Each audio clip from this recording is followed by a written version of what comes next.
এক জায়গায় জানাজা পড়তে গেলাম, তাই বলছে মিনহা খালাকনাকুম ওয়া ফিহা নুঈদুকুম ওয়া মিনহা নুখরিজুকুম তারাতান উখরা।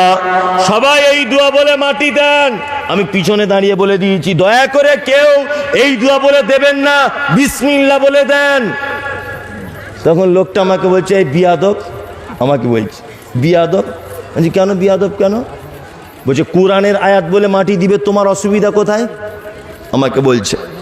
বলছে বিসমিল্লাহ বলে দিলে তোমার অসুবিধা কোথায়? বিসমিল্লাহও তো কোরআনে আছে, অসুবিধা কোথায়? মাটি তোমার এই দোয়া মিনহা খালাকনাকুম, উল্টাপাল্টা বলছো তুমি, তুমি জানো?